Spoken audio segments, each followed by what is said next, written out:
मी doctor Ramchandra भरांडे, लोकस्वराज्य आंदोलन संस्थापक अध्यक्ष। अनुसूचित जाती आरक्षणामध्ये उपवर्गीकरण करण्यात यावं यासाठी आम्ही गेली 32 वर्ष महाराष्ट्रामध्ये काम करत आहोत। अनुसूचित जाती आरक्षण वर्गीकरणाच्या बाबतीमध्ये आजूबाजूच्या राज्यांनी सकारात्मक कारवाई करून कायदा पारित करून तिथल्या लाभांवंचित समूहाला न्याय देण्याचा प्रयत्न केलेला आहे।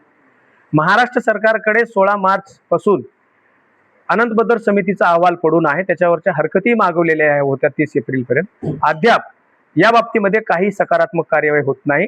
वर्गीकरण करा म्हणून मोर्चे काढत आहेत आणि वर्गीकरण नको म्हणूनही सुद्धा मोर्चे काढत आहेत।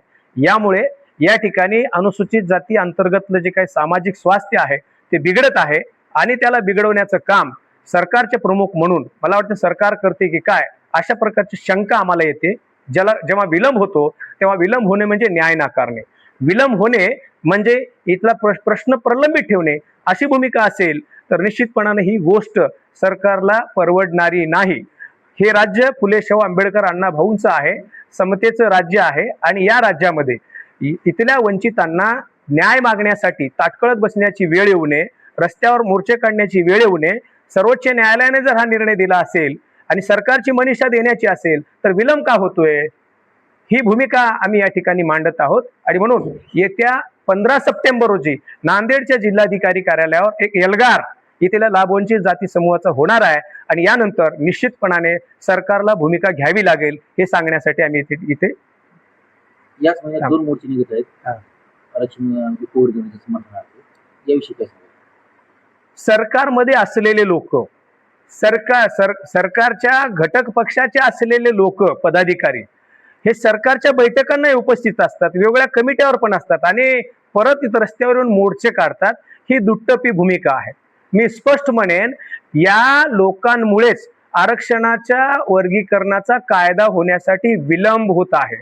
नव्हे सरकारनं हे त्यांना मुद्दाम करायला लावतंय की काय अशा प्रकारची परिस्थिती त्यांचे भाषण ऐकल्यानंतर आम्हाला वाटतंय सर्वसामान्य माणसाची माफक अपेक्षा आहे, वर्गीकरण व्हावं आणि आम्हाला त्याचा लाभ मिळावा ही सामान्य माणसाची अपेक्षा आहे, विद्यार्थ्यांची अपेक्षा आहे, स्पर्धा परीक्षाची तयारी करणाऱ्या विद्यार्थ्यांची अपेक्षा आहे। परंतु राजकीय पुढाऱ्यांना त्यांना बक्षीस पाहिजे, त्यांना लाभाचे पद पाहिजेत आणि म्हणून या मोर्चाचा वापर ते करतायत असं आजचं तरी चित्र आहे।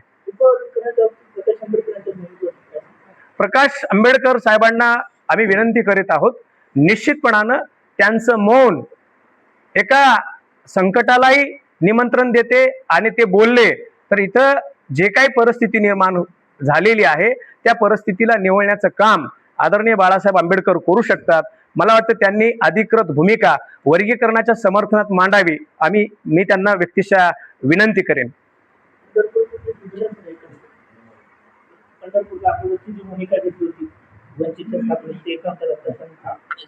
सर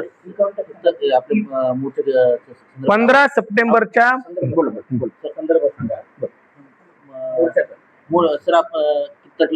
या मोर्चात किती संख्या येईल आपणास काय वाटते? 15 सप्टेंबर रोजी नांदेड जिल्ह्यातल्या तमाम स्वाभिमानी बांधवांना मी या ठिकाणी नम्रपणाने आवाहन करू इच्छितो, आम्हाला वर्गीकरणासाठीच मोर्चा काढायचा आहे।